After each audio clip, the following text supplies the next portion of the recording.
Continuamos con Saber y Sabor en este último bloque. Interesante charla en el corte. Bueno, estamos hablando nosotros de la necesidad de tomar decisiones, aquellos que tienen el poder y toman decisiones en este país, de ahora hacia adelante. No estamos hablando de las decisiones del pasado.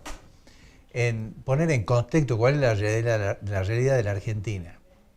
No se pueden tomar decisiones pensando en que somos otro país, como fueron otros países de Europa, o como es en Estados Unidos, sino cuál es nuestra realidad, cuál es nuestra realidad educativa, cuál es la realidad de los planeros, cuál es la realidad de los políticos que hace mucho que no trabajan, cuál es la realidad de los políticos que tendrán que pensar en insertarse en algún trabajo y prepararse para trabajar en una actividad diferente a la beca del Estado. Bueno, todas esas decisiones, entre otras, por supuesto, tendrán que tenerse en cuenta para tomar decisiones de ahora en adelante, sobre todo a los que les toque gobernar, y tener en cuenta lo que nos toque elegir. ¿Estás de acuerdo, Edmundo?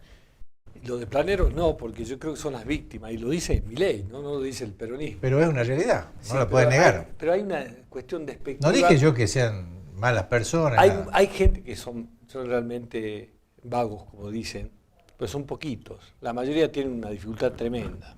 Llevamos muchos años de crisis y de crisis recurrentes que ha ido separando a la gente del trabajo, de la producción, incluso de cómo saber hacer las cosas, ¿no? ¿Estás de acuerdo conmigo? Estoy de acuerdo, pero no en forma despectiva, porque yo castigo... No lo dije en forma despectiva, Edmundo, no me cambies la palabra. No, planero, pero el planero... Pero no lo dije en forma despectiva. Que me hiere muchísimo, porque yo digo, el pobre merece respeto, merece por lo menos que tengamos una mirada, que no le ignoremos a la cara de la pobreza. Esa es una de las primeras cosas que creo que es pero vital. es subjetivo de tu parte. El planero es el que recibe planes. Pero quiero expresar algo, mil disculpas si yo no quiero ofender, ni mucho menos. Pero me has dicho de esa palabra, yo la escucho en mi consultorio, estos planeros, que como si fuese el mal del Estado. Y sí, es un problema gravísimo que tenemos los argentinos, y si no logramos sacar a esa gente de la pobreza, no hay desarrollo.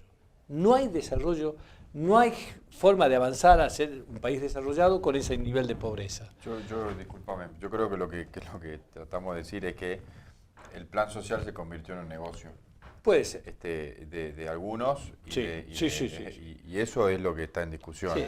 No la persona que realmente lo necesita. Sí, están extorsionando al gobierno. Exacto, incluso. sino el plan social que está mal Europa, los países que tienen economías de bienestar, tienen sistemas de subsidios a los que se quedan sin trabajo. Tienen una metodología de ayuda que no la tenemos nosotros desarrollada, ¿no? Que nosotros no la tenemos desarrollada así, pero que además tiene un sentido. Por ejemplo, Italia, que ahora tiene un gobierno de derecha, ¿sí? Está discutiendo en este momento, porque Meloni, la primer ministro, que si rechazan la segunda oferta de trabajo que le hace el Estado, le van a quitar el subsidio. Porque después están las cuestiones instrumentales, si está bien ofrecido o no está bien ofrecido el trabajo, pero la razonabilidad y racionalidad en el sistema asistencial tiene que existir. Es verdad que si nosotros no ayudamos a la gente que está fuera del sistema, no nos vamos a desarrollar nunca como país, pero también es verdad que hay que ponerle una cuota de racionalidad económica a esa ayuda. Y sobre todo los mecanismos de cómo se ayuda. No sé, que cuando yo tuve de candidato, alguna vez planteé una cosa que no es socialista ni es capitalista, sino que en algunos países de Europa se empezó a ver, que era la renta básica universal. Que era, o sea, todos los ministerios, todos los intermediarios desaparecían y el Estado brindaba una renta básica a toda la población, más allá de su nivel de indigencia, pobreza, riqueza. Era una renta básica que salía de los impuestos generales. Era ordenar un sistema para garantizar la buena alimentación y la educación de la gente. Es discutible, muy discutible. Pero la Argentina, que trae problemas propios y que adquiere otros problemas, fíjense que hay un problema muy grave, que con la robótica, la inteligencia artificial y demás, hay cada vez menos puestos de empleo generales. Ustedes van al banco y son todas máquinas. Y va a haber menos todavía. Y los aportes sociales disminuyen, la renta baja. Entonces, si no llegamos a un acuerdo general de cómo lograr de que la gente tenga buen vivir o buen pasar y que el Estado desempeñe ese papel, que es regulador y de dar como digamos un piso a toda la gente para que nadie esté por debajo de esa línea de pobreza, entonces podemos lograr mejor educación, mejor alimentación, mejor Sí, desarrollo de la nuestra pregunta población. la pregunta que yo No- te hago es quién lo paga. Todos lo pagamos, los ricos y los pobres. Tienen, por supuesto, ¿Quién lo paga? los impuestos, si los pagamos, porque hay muchas empresas que yo te escuché hace rato que decías del tema de que no dejan que nosotros mandemos nuestras ganancias al exterior, algo así. Las remesas, Las remesas. las remesas, sí. No hay problema de mandarlas, el problema es que paguen los impuestos. Hay gente que no declara lo que tiene afuera. O sea, que se pague lo que... No, pero yo hablo, cuando me refiero a las remesas, me estoy refiriendo específicamente a las empresas de capital extranjero que Sí. vienen a radicarse a Argentina. Esas empresas tienen su rentabilidad y obviamente quieren remitir remesas. Sí. Por ejemplo, Brasil es un país que tiene una legislación bastante ajustada con respecto a a la remisión de remesas de las empresas del extranjero, donde te obligan a ciertos parámetros de cumplimiento, por ejemplo, reinversiones, ¿sí? Generación de mano de obra, etcétera, ciertos indicadores, y luego te dejan remitir el dinero de tus ganancias, te lo dejan remitir a las casas matrices. Pero acá no es así. aquí hay algo que, Acá no es así. Aquí hay algo Acá que no, tener además, presente sí. en las inversiones extranjeras, sobre todo las que están haciéndose en minería, que son importantes, como cualquier otra que se haga en el país. Tienen que hacerse en base a la determinación de la real ganancia de la empresa extranjera. Porque ahora, por ejemplo, acá estuvieron gente de la minería, estuvo también gente del ente regulador. La legislación permite que las empresas inversoras declaren las ganancias y en función de la declaración de las ganancias se cobra el impuesto. Bueno, Ese es el agujero. que tenemos. ese es el agujero. Porque, Hay que buscar una cosa que tenga sentido común, ¿no? Bueno. Tenemos que ver la forma de consensuar el control, digamos, Yo de la no verdad soy de la experto ganancia. en minería, ni mucho menos, pero cuando me pongo a revisar la problemática, yo leo, por ejemplo, quejas de muchos sectores en contra de las empresas, de la minería en general y de la legislación que regula la minería, porque dice que las regalías que se cobran son miserables. Es el 3%, Y que- es por y ley. que- y Es que- por ley por nacional, eso, es el pero- 3%. por eso. Pero el tema es el Y en base a 3% una de qué. declaración jurada. Por eso. Entonces, si ese es un problema, digamos, ¿sí? Hay que revisar cómo son los mecanismos de control de ese 3%. Totalmente. Porque yo no sé si el 3% está bien, es poco o es mucho. No lo sé. No lo sé.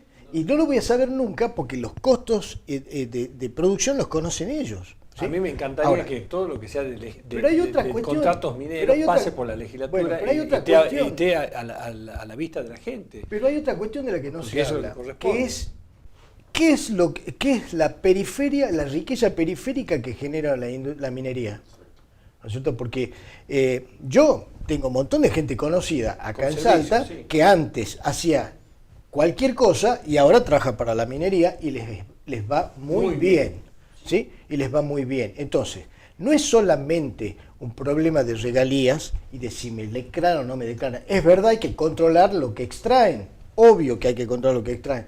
Pero nunca olvidemos el derrame, la palabra derrame que tiene algunas connotaciones liberales, ¿no? Pero no lo digo en ese sentido.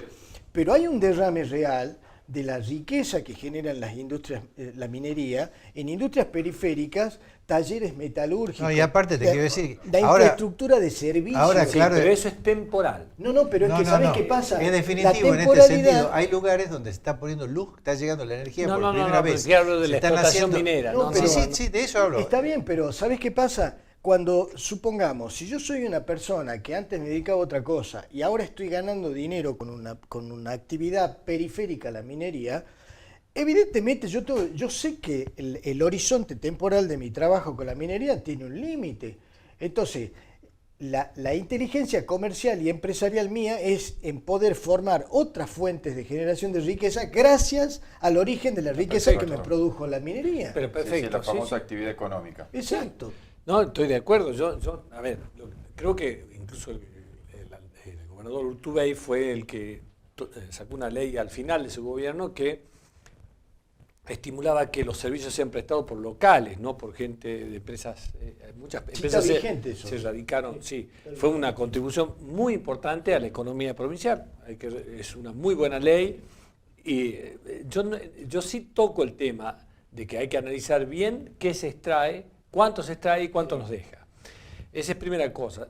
El anticipo de regalías que hizo el gobierno de Urtubey en obras, que pueda el gobierno cobrar antes regalía en obras, es una muy buena cosa para, por ejemplo, generar rutas, ¿no? Siempre que no rutas y accesos. Siempre que no hace mal verse el dinero. Bueno, pero lo que quiero decir es que el espíritu del desarrollo en ese sentido está. Pero tenemos ahora el tema de vaca muerta, tenemos el litio, son recursos primarios y finitos. Ustedes ven que ahora se va a invertir el gasoducto que antes venía de Bolivia, porque Bolivia se está agotando el gas. Se le acabó el gas. Sí, sí, sí. Ahora le vamos a vender nosotros. Bueno, pero es finito. Entonces, si nosotros logramos que con esa actividad primaria acrecentar variar nuestra producción, darle valor agregado, desarrollar la industria como corresponde, o sea, que tengamos no solo el campo, la ganadería, sino una industrialización, una competitividad, entonces vamos a ser un país como Canadá, como Estados Unidos, como tiene que ser. Ahí viene, creo, el verdadero desarrollo. Si no lo hacemos, estamos siempre resentidos por una sequía o por un gasto eventual que no podemos, y por porque ejemplo... no tenemos mecanismos de compensación. Bueno, entonces claro. Yo creo que sirve esto para sostener el desarrollo. Si no lo hacemos y nos quedamos cada uno sectorizado en una explotación transitoria, sí, el país no va a encontrar nunca la... Esta semana he escuchado un contador radicado en Australia que comenta, dice, nosotros en Australia, dice, yo hace 2 años que vivo acá, dice, pero más allá de las alternativas de cómo se vive y demás, decía, aquí hay 20 impuestos. Con 20 impuestos solucionaron todo el andamiaje del país. Nosotros tenemos más de 170. Sí, tenés razón. Bueno, y eso es uno de los temas que hay que solucionar y dejar que las empresas trabajen tranquilas y el Estado... Sí, bueno, se necesita la ecuación, ¿no? Si vos bajas, vos en vez de... Cuando vos tenés un desequilibrio, no sigo emitiendo moneda y sigo generando inflación y sigo generando el gasto y mi resultado es como yo quiero. Acá, o bien, bajo el gasto y el resultado va a ser mucho mejor. Pero sin ir muy lejos, en Paraguay, nuestro negocio, el agropecuario, es muy similar en cuanto a negocio, pero la diferencia está en la presión impositiva. Claro. O sea, ahí está el negocio. O sea, y es absurdo. O sea, como negocio, producción es muy similar, pero la ganancia está en la cantidad de impuestos que vamos a sacar. Perdón, se me cumplió el tiempo. Tengo que agradecerles la gentileza que tuvieron de acompañar. La verdad, interesantísimo la charla que tuvimos esta noche. Espero que para nuestros televidentes también lo haya sido. Les agradezco a ustedes, les agradezco a nuestros televidentes la gentileza de estar siempre con nosotros los domingos. Nos vemos el próximo, Dios mediante, a partir de las 22. Hasta entonces.